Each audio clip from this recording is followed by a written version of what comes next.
dinosaurs turned to birds. Yeah. The Bible says the birds were made on day 5, right? Reptiles made on day 6. Evolution has it backwards. Everything about the evolution theory is backwards to the Bible. And why some Christians try to compromise the two, I don't know. But they don't blend together. The scientist says, dinosaurs alive as birds. Scientist says, oh, wow. Scientist says, it must be true. Wow, scientist says, bow down, everybody. This is absurd, okay? 1999, USA Today announced missing link of birds is discovered. National Geographic, missing link, breaking news. We got it, folks. A huge article on how dinosaurs turned to birds. A couple of months later, oops, fellas, we got lied to. Somebody in China made the fossil. It's a fake. We could spend hours talking about this, the dinosaur to bird. All those fossils coming out of China are real suspect. Those guys make, $3 a year if they work real hard. What if you work 2 years and make one fossil you can sell to the Smithsonian for $4 million? You and your whole family are set for life. And somebody over here is dumb enough to buy it. These guys say this bird evolution is silly. They say birds are the descendants of dinosaurs. In case you don't know, there are a few differences between a dinosaur and a bird. You don't just put a few feathers on them and say, come on, man, give it a try. It won't hurt too bad. You see, birds have feathers. They have 2 legs and 2 wings. Reptiles have 4 perfectly good legs. If he's going to evolve to a bird, somewhere along the line, his front legs are going to be half wing and half leg, which means now he can't fly and he can't walk. He's got a problem. Who's going to feed him during this transitional stage? They say Archaeopteryx is evidence of evolution. Alan Fiducia said, paleontologists have tried to turn Archaeopteryx into an earthbound feathered dinosaur, but it's not. It's a bird, a perching bird. And no amount of paleo-babble is going to change that. Archaeopteryx means ancient wing. They'll say, hey, see, he's got claws on his wings. Yep, I see that. They'll say, see, that proves it used to be a dinosaur. Oh, it does not.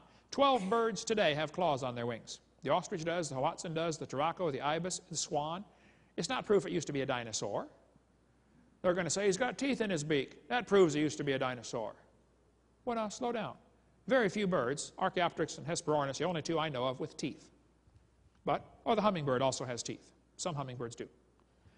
But going from teeth to no teeth is losing, not gaining. I mean, some birds have teeth, most don't. Some reptiles have teeth, some don't. Some fish have teeth, some don't. Some of you have teeth, some don't, okay? There's the hummingbird with little bitty teeth in his beak right there, 48 teeth in the Andes Mountains. It's not proof for evolution. The Archaeopteryx might even be a fake. That's what several scientists have said. I don't know. It doesn't matter. It's not a missing link. They say bird feathers evolved from the same scales that protected the dinosaurs so well. This is silly. Bird feathers are incredibly complex. Now, feathers and scales are both made of the same protein. It's called keratin. I understand. But that's where the similarity stops. Battleships and forks are both made out of the same metal. That proves they all evolved from a tin can. Feathers and scales are extremely different. There's plenty of evidence about that. Birds have a different lung system than reptiles have. Birds have different heart than reptiles have. By the way, how can Archaeopteryx be a missing link when fully formed birds were already present? This one shows a 130 million year old crow. Now, I disagree with 130 million year old stuff, but if birds are there before dinosaurs went extinct, we got a real problem here. Here's a 140 million year old bird, 142 million year old bird. There are plenty of other reasons to refute the dinosaur-bird connection, said Alan Fiducia. How do you derive birds from a heavy earthbound bipedal reptile that has a deep body, heavy balancing tail, and 4 shortened forelimbs? Biophysically, it's impossible. Here's quite a few problems with the bird theory. Their lungs are different. Their modern birds are already in layers lower than dinosaurs. The scales attach to the body differently than the feathers do. Birds have a 4-chambered heart. Most reptiles have 3. Birds lay a different type of egg than reptiles. There are just thousands of differences. There is no fossil evidence of how reptiles changed to birds. That is such a silly idea. And Satan is laughing at those folks who believe in it. Satan thinks up the dumbest ideas, and these guys, oh, wow, cool idea. And yeah, dinosaurs turned to birds. Wow, that's cool. He's laughing at you for believing that.